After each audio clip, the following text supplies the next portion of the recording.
Okey, itu tadi pasti yang kami bawakan kepada anda bincang berkenaan kapsul Ramadan. Marhaban ya Ramadan dan seterusnya untuk segmen yang pertama ini kita bawakan juga kepada anda iaitu berkenaan masa depan anak muda dalam dunia cyber. Ya, dan perkara ini juga untuk kita bincangkan berkenaan dengan potensi kerjaya anak muda dalam bidang security cyber, dan juga apabila kita bercakap tentang ini juga kita akan berkait rapat dengan TVET. Jadi untuk membincangkan dengan lebih lanjut lagi, kita bersama dengan tetamu kita di studio. Saya kenalkan Teknologis Muhammad Zaini Abdul Majid selaku Ketua Program Diploma Teknologi Komputer Security TVET Marasik, dan juga Teknologis Yasir Haji Zakaria merupakan pensyarah Diploma Teknologi Komputer Security TVET Marasik. Assalamualaikum, selamat pagi. Waalaikumsalam warahmatullahi wabarakatuh. Kali pertama kita berjumpa tadi waktu solat subuh di Masjid Muhammadiyah Kasafuri, dan alhamdulillah kita berkumpul pada hari ini untuk kita bawakan satu topik yang sangat penting kan, khususnya untuk kita memberikan pendedahan, pencerahan kepada ibu bapa dan juga anak-anak muda di luar sana berkenaan dengan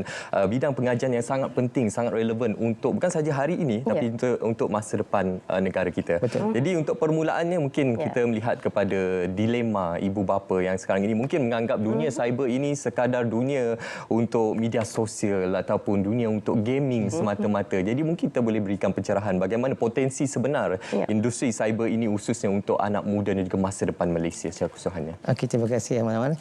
Okey, dari segi perspektif yang dipandang oleh parent untuk tentang hanya gaming dan juga untuk gaming lah kan, gaming untuk iPhone ni, tapi sebenarnya itu kita lebih besar lagi untuk dari industri cyber ini, kerana bidang cyber security ini sekarang ni dia adalah satu bidang yang kritikal untuk negara kerana dia melibatkan ekonomi digital. Okey, sistem digital yang telah dibangunkan perlu ada orang yang menjaga untuk mengecam dan sebagainya lah untuk kita menitik beratkan keselamatan kepada sistem itu. So anak-anak muda sekarang ni perlu memenuhi ataupun mengetahui tentang baiknya ataupun kelebihan untuk cyber security ini supaya mereka tahu kehebatan sistem dan boleh menjaga, protect sistem yang telah dibangunkan dan supaya industri kita lebih selamat untuk dijayakan pada masa kini dan juga masa akan datang insya-Allah. So parent tak perlulah ragu-ragu lagi untuk so kita menekankan tahap keselamatan selain daripada untuk gaming ni bukan untuk suka-suka tapi untuk satu kejayaan yang lebih hebat lebih masa akan datang. Insya-Allah. Jadi bila mereka yang ingin mencuburi dalam bidang cyber security ni tuan, jadi apa antara perkara yang perlu mereka ketahui supaya mereka dapat mencuburi dalam bidang ini? Adakah perlu untuk menguasai coding dan juga matematik saja ataupun mungkin ada beberapa perkara yang lain juga yang perlu tahu? Silakan. Ya, Assalamualaikum warahmatullahi wabarakatuh. Bismillahirrahmanirrahim. Terima kasih SPM menjemput kami. Ya. Okey, sebenarnya minat yang paling penting minat lah. Dia ada minat, kemudian dia ada kemahuan dan dia boleh menyelesaikan masalah. Itu antara kunci penting. Mengetahui mengenai coding dan jenis matematik itu kita panggil bonus lah. Okay? Yang penting dia ada minat macam saya kata tadi. Kemudian bila dia minat, dia mahulah mengetahui sesuatu benda. Apa-apa pun bidang pun kan. Termasuklah cyber security. So bila dia minat, dia akan kaji lah, dia akan cari sebab lah ni banyak media untuk dia cari kan. Internet ada, semua ada lah kan. Di media-media sosial ni banyak platform-platform yang dia boleh cari untuk dia study lagi lebih mendalam tentang cyber security, sebab cyber security ni satu bidang keselamatan cyber dalam bahasa Melayu dia bidang keselamatan cyber yang sangat berkembang dari masa ke semasa dan dia boleh tahan sepanjang zaman. Maksudnya ketika ada krisis semua kita masih memerlukan bidang cyber security ini. Yalah, kita pastinya akan berterusan memerlukan bidang cyber security ini. Kalau kita lihat di bawah Kementerian Digital sendiri mempunyai Cyber Security Malaysia. Itu antara benteng pertahanan yang sangat penting untuk negara kita untuk melindungi keselamatan cyber khususnya untuk negara kita. Dan bercakap berkenaan dengan kapasiti untuk masa akan datang ini, kita perlukan pelapis-pelapis muda ini untuk pastinya menyediakan keselamatan dan juga kecanggihan teknologi, revolusi teknologi kepada masa kini. Bagaimana kita memperlihatkan TVET Mara SIG sendiri untuk mempersiap pelajar itu sendiri untuk menjadi potensi yang sebenar untuk jangka masa 5 tahun sehingga 10 tahun akan datang. Okey, untuk potensi untuk 10 ataupun 5 tahun akan datang kan, untuk TVET Mara SIG sekali kita bangunkan dari segi silibusnya bersama dengan industri supaya kita boleh memadankan pelajar kita ini dengan industri. So kita tak buat buat silo-silo lah. So kita buat bersama industri supaya kita punya pembangunan akademik kita dengan industri seiring. So supaya berkekalan lah, supaya kita punya silibus tu dengan industri itu sentiasa berkembang bersama, dan bila pelajar kita pergi ke industri juga dia tidak ada masalah untuk bekerjasama dengan industri lah. Maksudnya dia tidak ada terang dengan kosong lah, dan tidak perlu bimbingan yang banyak lah. Supaya, dan untuk makluman semua, Tibet Marasid sekarang ini untuk program diploma teknologi komputer security ini telah revise sebanyak 2 kali silibus bersama industri. Baru tempoh dalam masa 6 tahun kami menjalankan program diploma teknologi komputer security KMC di Tibet Marasid. Dah 2 kali dah kami revise dengan industri supaya kita punya silibus kita itu sentiasa seiring dengan industri. So 2 kali, 6 tahun 2 kali. So kita punya pemikiran tu kena cepat dan seiring, sebab kita nak menahan daripada penggodam-penggodam yang amat-amat dahsyat sekarang ni kan. So kita kena seiring macam tu. So kita punya momentum tu akan berterusan lah. Saya tambah sikit ya. Silakan. Kita ada subjek final year project kan, dan latihan industri. So itu akan menyebabkan pelajar lebih kompeten lagi. Sebab dia akan belajar cara membuat projek, gabungan di antara software dan hardware. So jadi di situ dia akan belajar secara by group, and then di semester akhir dia akan masuki latihan industri. Di sana dia akan belajar dengan majikan, real serangan cyber, dunia sebenar. Pendidikan kita pun memang dalam dunia sebenar. Itu ketika mereka menjalani latihan industri. Dan sebelum itu, adakah ia lebih kepada teori ataupun juga mereka akan didedahkan dengan simulasi sebagai contoh untuk memberikan pendedahan awal supaya mereka tak terkejut apabila berada dalam industri dan juga menguruskan dunia sebenar ni. Bagaimana, Tuan? Okey, teori kita tak nafikan penting, tapi di Tibet Mara, terutamanya Tibet Marasid, 70% adalah praktikal, 30% adalah teori. So bila dia orang dah belajar teori itu secara mendalam, and then bila masuk praktikal, dia orang akan buat dalam makmal lah, lab kan. And then kita ada makmal data security dengan makmal SOC, security operational center, yang standard dengan industri lah. Dia akan monitor lah apa yang pelajar buat di bilik sebelah tu. Kita tengok sekarang kan, kita tengok itu adalah data encrypt dekat sekarang ni di kaca TV kita. Data encrypt. Okey, ini adalah bilik SOC kita. Bilik SOC kita. Ini yang menyamailah industri kita kan. So dia kata monitor tadi ya. Yang Mara bangunkanlah untuk di Tibet Marasid ini. So kita ada 3 lab yang besar, SOC, Cyber Security Operations Center, Data Security dan juga bilik data encryption. So yang menyamai standard industri lah. Canggihnya makmal dia. So boleh uji. Ini bilik data security yang kata tadi tu. Data security Ini simulation punya. Ini pengalaman dan saya kira sesi pembelajaran yang cukup penting. Praktikal, praktikal. Bagaimana nak menguruskan. Sangat praktikal, hands-on lah. Kan? Okey.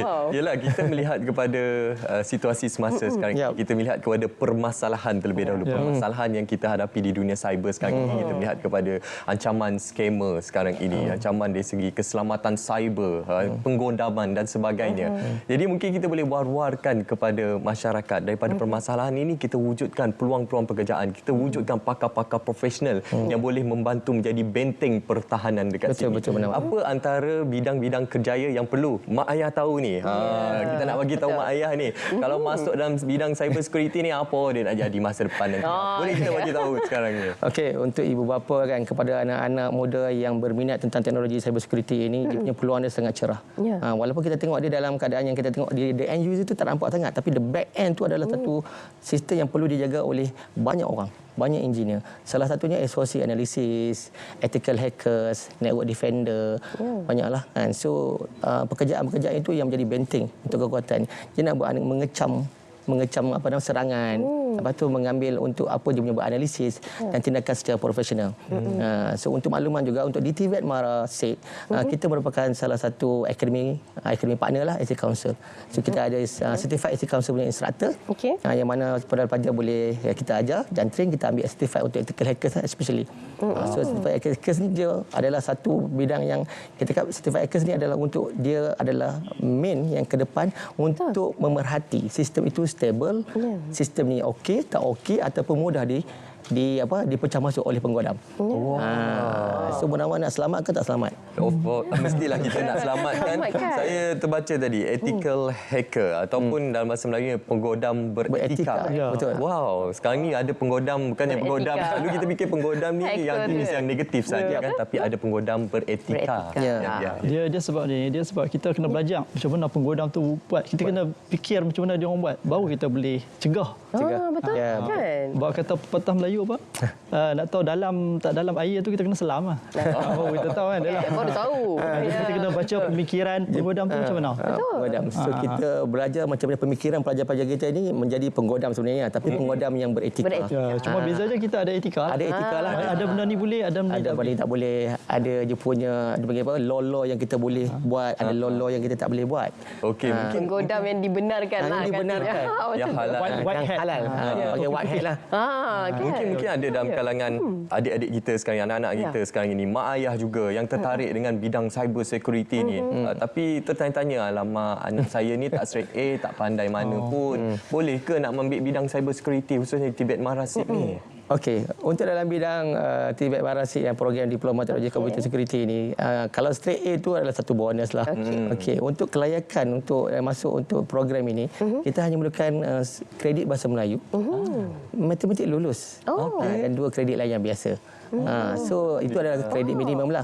Tapi kalau dia ada skor, itu adalah satu advantage lah untuk dia tu. Yang penting tadi yang pertama adalah minat. Minat, dia sanggup belajar dan dia kena ada satu benda lagi, effort yang luar biasa. Sebab bila kita nak menjadi hackers yang beretika, kita kena korbankan sedikit masa kita untuk mengharungi bidang ini. Betul. Sebab sekarang ni perlu ada pengorbanan kan. Dia tak nak boleh berjaya macam ni. Nak berjaya ni kita masuk kelas tak. Sebab tu kita hantar, kalau untuk makluman Munawar dan juga Raja Sofia, kita hantar budak-budak kereta training untuk ambil pertandingan untuk CTF. Capture the flag. Capture the flag ni kita masuk macam-macam lah pertandingan untuk capture the flag. International juga, lokal jugalah. Untuk kita nak mengasah kita punya pemikiran pelajar-pelajar kita ini untuk critical thinking. Critical thinking. Itu satu keperluan. Satu keperluan.